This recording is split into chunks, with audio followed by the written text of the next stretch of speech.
तो हेसिस लॉ में क्या होता है, मान लो आप ए से बी गए, ये गए, तो हीट खर्च हो गई 10। आप बोले साहब हम नहीं जा रहे, हम तो पहले आगरा से मथुरा जाएंगे, फिर जाएंगे दिल्ली पानी। तो आपका खर्चा हुआ यहां से ये, यहां से, मतलब डायरेक्ट जाने में 10 रुपए खर्च हो गए आगरा से दिल्ली जाने। और अगर आप मल्टी स्टेप्स में जाते, कार से जाते, आगरा से मथुरा का खर्चा ये आ रहा है, मथुरा से दिल्ली का ये आ रहा है। तो वो कह रहा है चाहे आप एक मल्टी स्टेप्स में चले जाओ, चाहे सिंगल स्टेप में चले जाओ, हीट रिमेन्स। बताओ समझ में आया? हो गया क्लियर? Yes sir. चाहे आप एक स्टेप में चले जाओ, चाहे आप मल्टी स्टेप्स में जाओ, इनका सम जो होता है वो इसके बराबर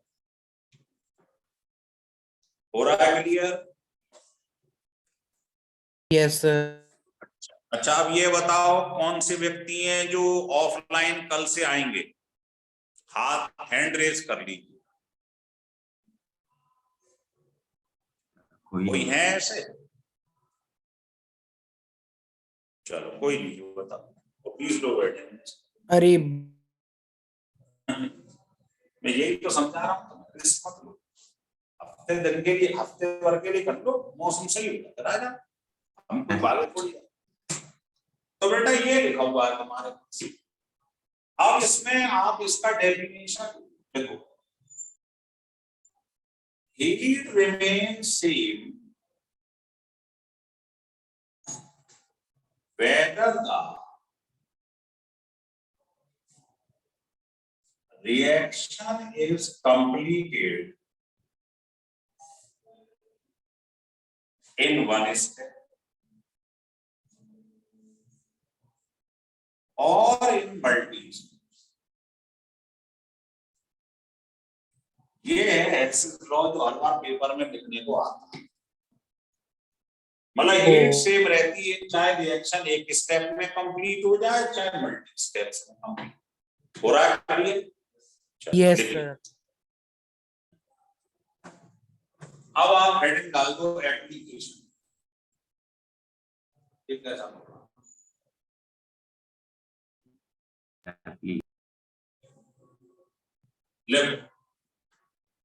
अब हेसिस लॉ आप क्यों पढ़ रहे हो, उसके एप्लीकेशन दे।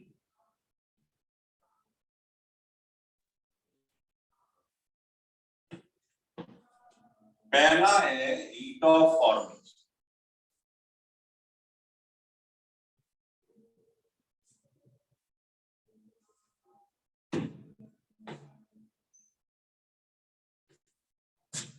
पहले definition, heat evolve or absorb when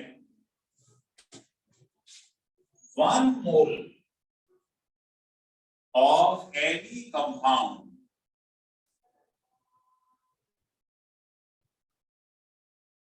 obtained from its element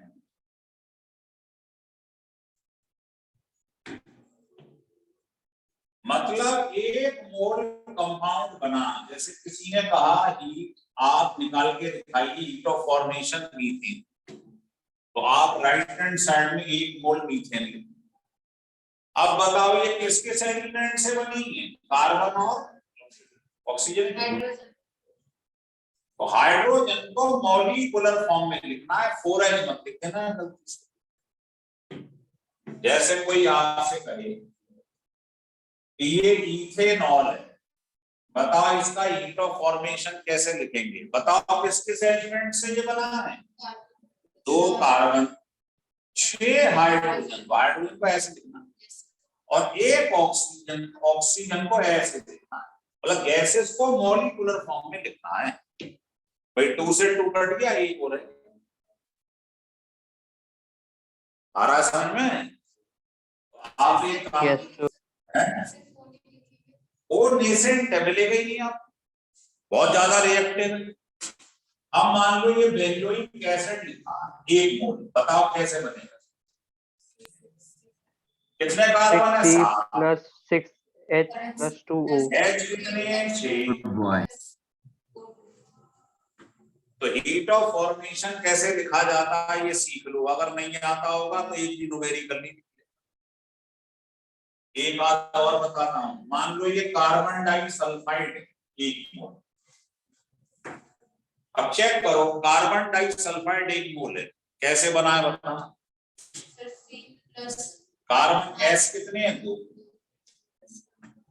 मतलब केवल हाइड्रोजन, ऑक्सीजन, क्लोरीन, क्लोरीन इनको मॉलिक्यूलर फॉर्म में लिखते हैं, बाकी तो सिंपल एलिमेंटल फॉर्म में लिखते हैं।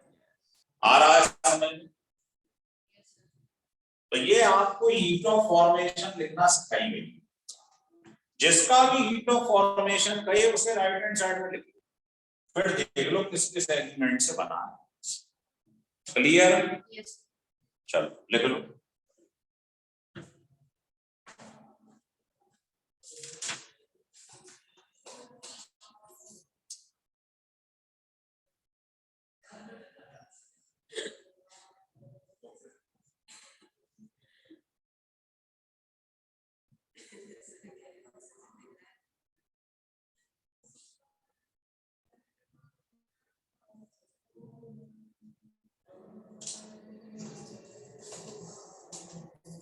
हेडिंग डाल दो हीट ऑफ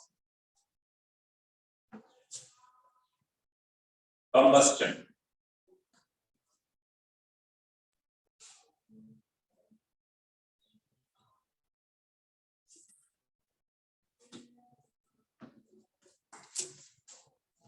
ये सेकंड एप्लीकेशन है।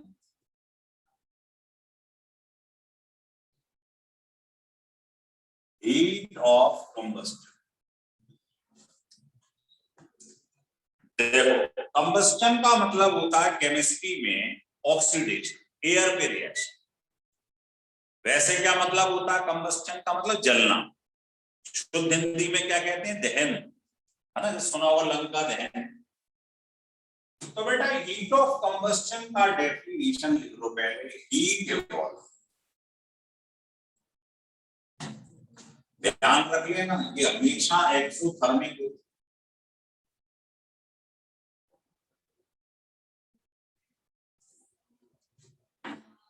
तो heat evolve when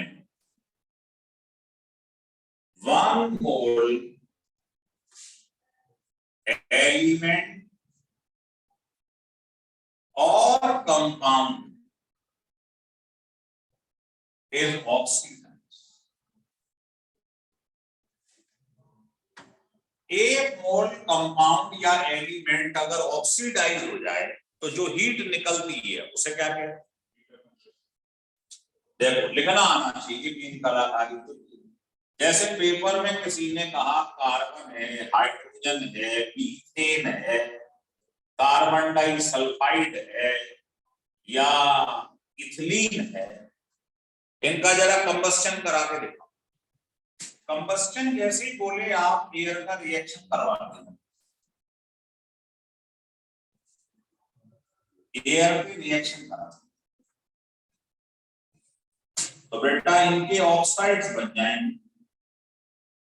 ये हाइड्रोजन है, इसका ऑक्साइड बन जाए, बैलेंस कर।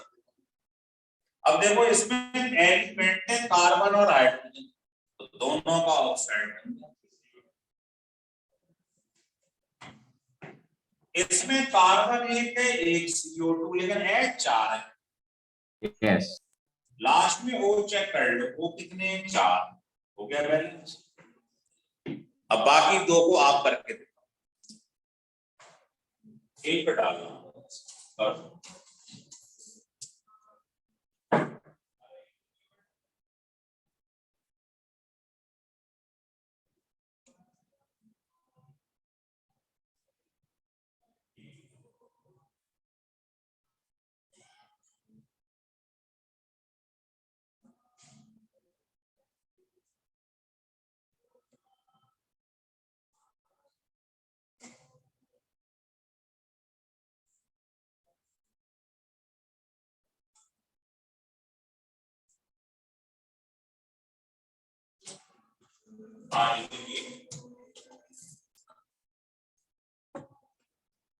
आप बताओ बेटा इसमें क्या बनेगा?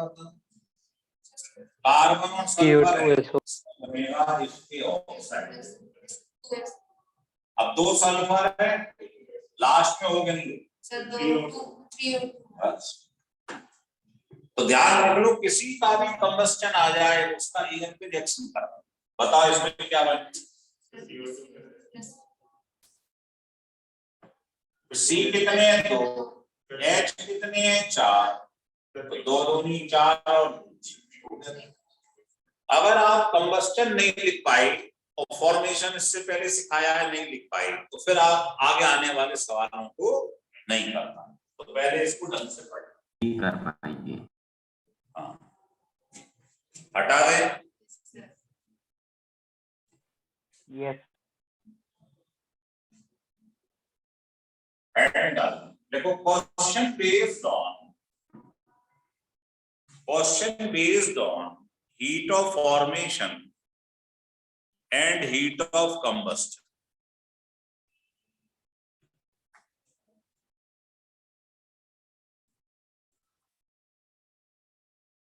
Question based on heat of formation and heat of combustion.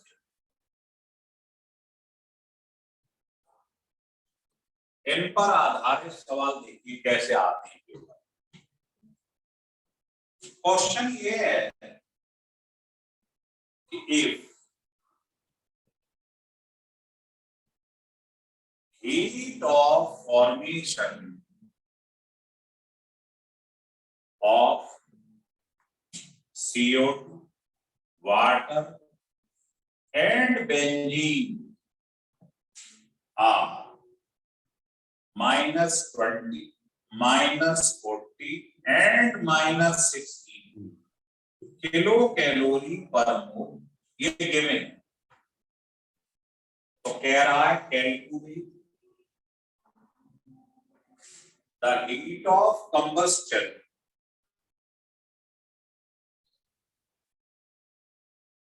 Of benzene निकाल के बताओ बेंजीन का हीट ऑफ कंबस्टन कैसे निकालना।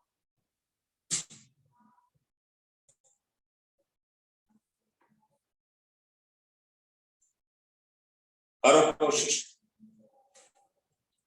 तो पहले जो गिवन है और जो निकालना है उसको लिख लो। पहले एक मैं करूंगा, देखो मेरी तरफ। तो हीट ऑफ फॉर्मेशन दिया हुआ है CO2 का, तो फॉर्मेशन कैसे लिखते थे अभी अभी सिखाया था। ऐसे लिख के बैठ जाओ राइट हैंड साइड में एक मोल जिसका फॉर्मेशन बताओ किस किस एलिमेंट से ये बना है। इसको लिख के बैठ जाओ, लिख के बैठ जाओ।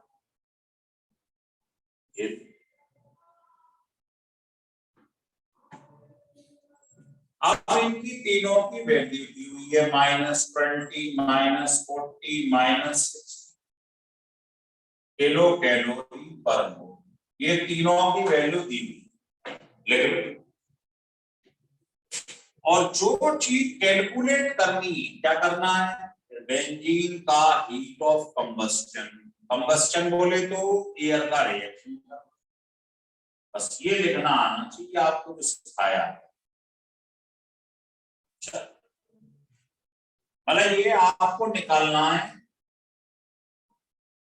ये तीनों की वजह से ये निकालना है। बस इसको देखते रहो, इसको देखते रहो, आंसर आ जाएगा। बताओ बेंजीन कहाँ लाना है, लेफ्ट हैंड साइड, और तुम्हारे पास बेंजीन कहाँ है, पलट दो। तो बताओ इक्वेशन पलटोगे तो क्या आ जाएगा, ये वैल्यू प्लस हो जाएगी। बस O2 मत देखना, बाकी सब चीज देखते रहो। बताओ CO2 कितने चाहिए आपको, 6। कहां पर, राइट में। तेरे पास CO2 राइट में तो है पर एक है, 6 से मल्टीप्लाई करो।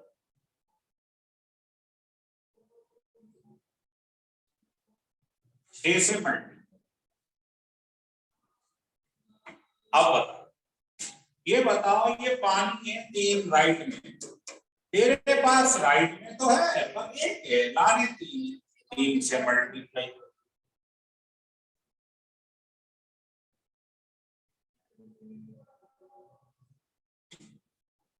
तीन से मल्टीप्लाई बस जोड़। अगर जोड़ने पर ये नहीं आया तो समझ लेना आप गलत कर रहे हो।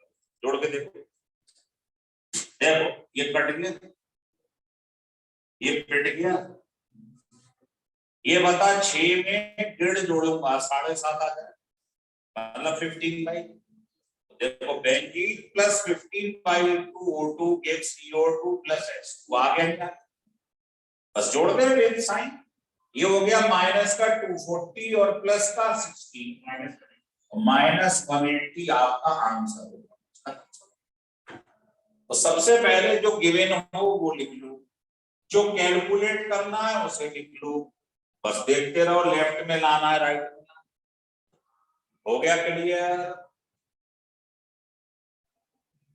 अब हो गया क्लियर बेटा?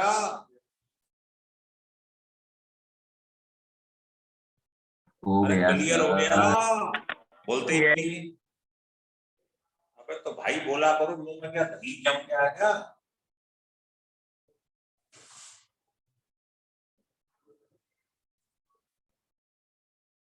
अब अगला क्वेश्चन आप लोग करके सर कल क्लास हुई थी क्या?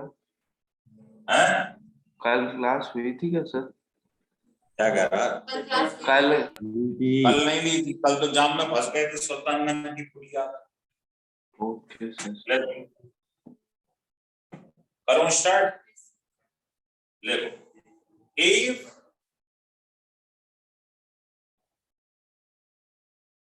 heat of formation of CO2, SO2 and carbon disulfide is minus 440, minus 220 and minus 110 kilo calorie पर, ये गिवन। तो कह रहा है heat of combustion of carbon dioxide. अब इस सवाल को ईमानदारी से आप करके दिखा दो, पर करना ईमानदारी से करो।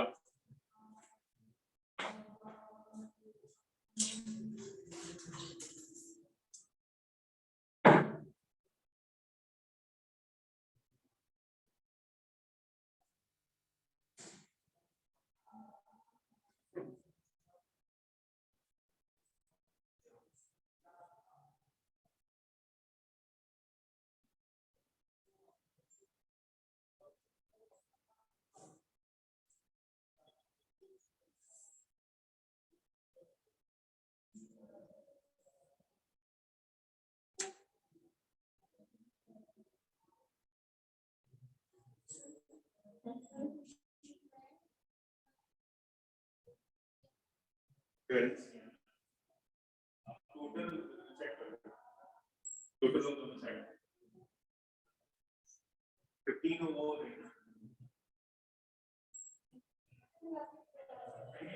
15 हो गए कार्बन और हाइड्रोजन को बैलेंस करने, तो ये 15 बाय 2 और 15 हो जाए। हाँ ऑक्सीजन एंटर करने से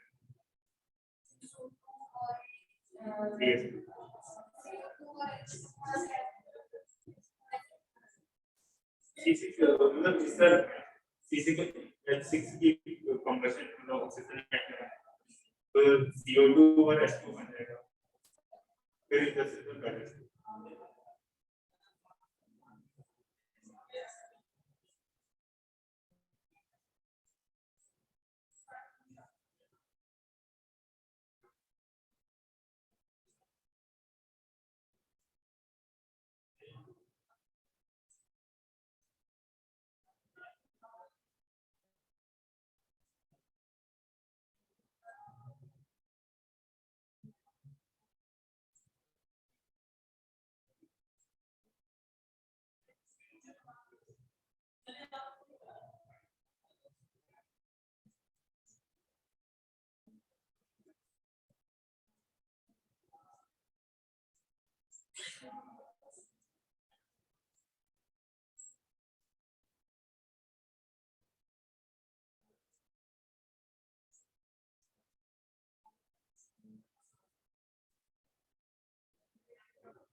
हाँ बेटा क्या करिए, बताओ क्या आंसर आया। ये देखो हीट ऑफ फॉर्मेशन कैसे लिखते हैं वो आपको सिखा रहा है। ये हीट ऑफ फॉर्मेशन बताओ ऐसे लिखो। पहले लिखना सीख ले, इनकी वैल्यू सामने रख लो, 440 220 180। अब वो कह रहा है आप बताओ इसका हीट ऑफ कंबस्शन क्या होगा, तो बताओ कैसे लिखो।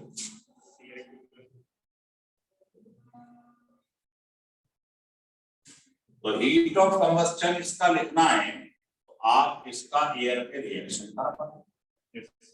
तो बेटा कौन कौन से एलिमेंट हैं, कार्बन और सल्फर, ये हो गया बैलेंस। तो आपको इन तीनों की मदद से इसे निकालना, तो आप मुझे बताओ क्या करें, ये देखते जाओ बस।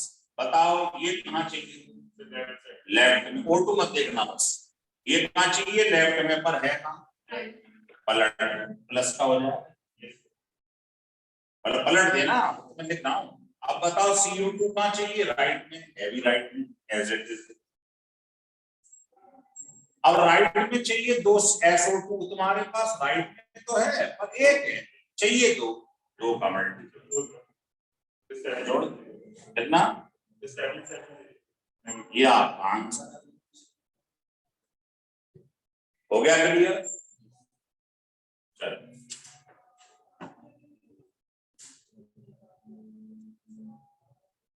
हेडिंग डाल,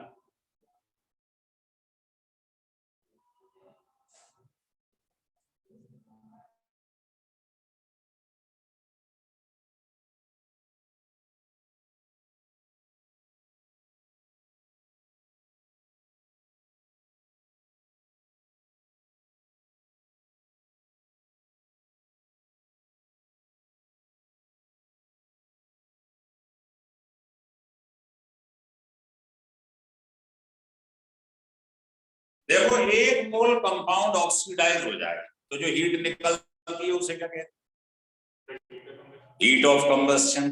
और 1 ग्राम अगर कंपाउंड ऑक्सीडाइज हो जाए, मोल की 1 ग्राम लिखो तो ये बन जाएगा, लिखो हीट इवॉल्व व्हेन 1 ग्राम, ये ध्यान रख लेना बस, यही फर्क है थोड़ा सा, 1 ग्राम एलिमेंट और कंपाउंड इज ऑक्सीडाइज।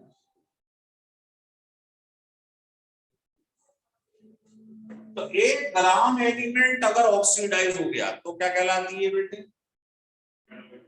और अगर 1 मोल ऑक्सीडाइज हो जाए तो हीट ऑफ कंबस्शन। तो लिख लो फ्यूल वैल्यू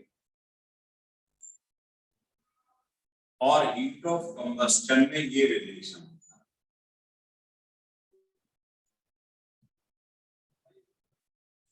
लिख लिखो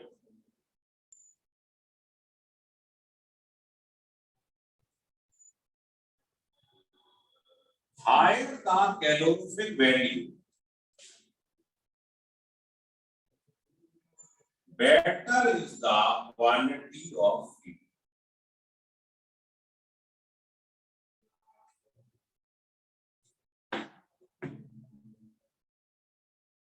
मतलब जितनी ज्यादा कैलोरीफिक वैल्यू होगी उतनी फ्यूल की क्वालिटी बढ़िया होगी, सिंपल बात है। और इसमें जैसे एक क्वेश्चन ले लो, if heat of combustion of methane and ethylene is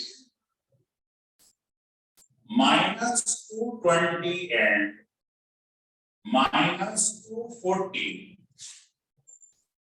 kilo calorie पर मोल, ये दोनों का हीट ऑफ कंबस्शन दिया, तो देखो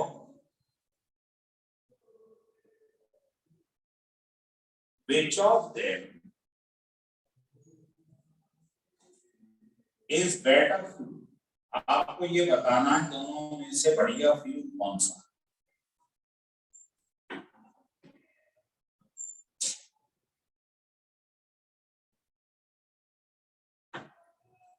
तो बताइए ये मीथेन है और ये इथिलीन है, दोनों का हीट ऑफ कंबस्टन दिया हो, बता सकते हो कौन सा बढ़िया फ्यूल? तो सवाल ये है कि बेटे माइनस साइन को तो देखियो मत, तो कहेगा क्यों नहीं देखो? क्योंकि आप जानते हो माइनस का मतलब होता है एक्सोथर्मिक। क्या होता है? जब भी हीट इवॉल्व होगी एक्सोथर्मिक तो ये del H minus minus sign तो ये बता रहा है कि हीट इवॉल्व हो रही है। आपको केवल मैग्नीट्यूड देखना है, तो ये ध्यान रखना ये दोनों का कंबस्टन दिया हुआ है, जबकि क्वालिटी कौन बताता है? कैलोरीफिक। तो आपको पहले इसकी हीट ऑफ कंबस्टन गिवन है, इससे कैलोरीफिक वैल्यू निकाल लो, बताओ कितनी है, इससे डिवाइड करो। मतलब कहीं हीट ऑफ कंबस्टन से ही मत बता देना पेपर में आपकी ये बढ़िया फ्यूल। बताओ अब मैग्नीट्यूड किसका ज्यादा? साइन मत देखना, इसका ज्यादा। भाई इसमें जितनी वैल्यू ज्यादा नीचे होगी उतनी वैल्यू कम तो आएगी सॉल्व करने में। इसका मतलब मीथेन बढ़िया फ्यूल। नहीं आ रहा समझ? तो आपको पेपर में कभी हीट ऑफ कंबस्टन दे दे और पूछे बढ़िया फ्यूल कौन सा है तो मत बता देना, पहले क्या करोगे? हाँ, पहले आप हीट ऑफ कंबस्टन को इस फार्मूले से कैलोरीफिक वैल्यू या फ्यूल वैल्यू निकाल लेना, मॉलिक्यूलर वेट मालूम ही है, दोनों का डिवाइड कर दो, जिसकी कैलोरीफिक वैल्यू ज्यादा होगी वो बढ़िया फ्यूल होता है। हो गया क्लियर? नहीं हुआ बताएं? चलो लिख लो। Sir clear. शाबाश। तो देखो आपको हेसिस लॉ पढ़ा दिया गया है, heat of formation, heat of combustion and calorific value बता दिया। अब एक क्वेश्चन बता रहा हूं, लिख लो।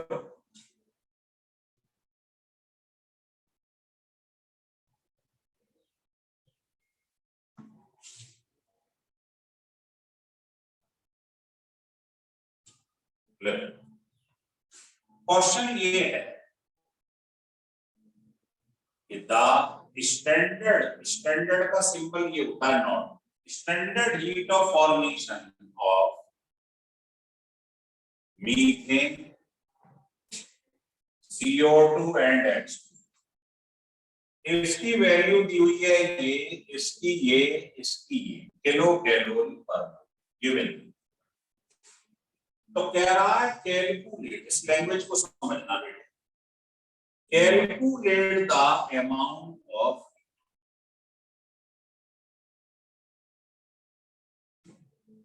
evolved by burning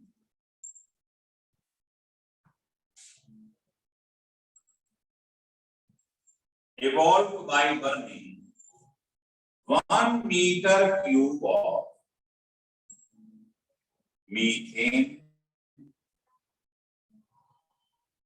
measured at NTU। ये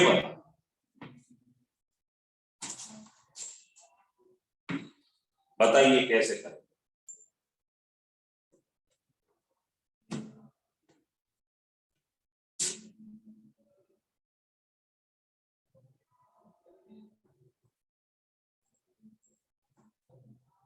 हो गया है? इनका हीट ऑफ फॉर्मेशन दिया हुआ, सवाल समझना। तो तुमसे कह रहा है मीथेन का हीट ऑफ बर्निंग मतलब हीट ऑफ कंबस्टन निकालो, यहां तक तो पढ़ लोगे। अब ये बताओ कोई भी डेफिनेशन पढ़ते हो किसके लिए पढ़ते हो? पढ़ना जरा डेफिनेशन। हीट इवॉल्व व्हेन 1 मोल, क्या 1 मोल। तो बता 1 मोल अगर तुमने पहला चैप्टर पढ़ा है तो 1 मोल कोई भी गैस कितना वॉल्यूम ऑक्यूपाई करती है? 22,400 सीसी। यही तो होता है। तो जो भी हीट निकलती है वो 1 मोल के लिए निकलती है, मतलब इसके, या इसको मैं कन्वर्ट करना हूं मीटर क्यूब, आप ऐसे सेंटीमीटर क्यूब को मीटर क्यूब में चेंज, मतलब इतने मीटर क्यूब के लिए हीट निकली है और पूछ रहा है 1 मीटर क्यूब के लिए निकाल, तो बस सॉल्व कर लेना। जो भी हीट आएगी उसको इससे डिवाइड कर देना, कहने का मतलब है आपका आंसर। नहीं आया समझ में तो बता। भाई जो डेफिनेशन कहती है वो कहती है 1 मोल के लिए हीट आती है सॉल्व करने में, तो ये तीनों गिवन है। आप इसका हीट ऑफ कंबस्टन निकाल लो मीथेन का, तो वो जो आंसर आएगा वो किसके लिए आएगा, 1 मोल के लिए। और 1 मोल बराबर होता है इतने मीटर क्यूब, तो इतने मीटर क्यूब के लिए आंसर आया है आपका, तो बता निकालना 1 मीटर क्यूब के लिए डिवाइड कर। चलो बस यहीं तक कर लो, शीट चाहिए हो तो ऑफिस Thank में से you, ले sir. जाना कल से। Thank you, sir. दौरान जितनी जल्दी हो सके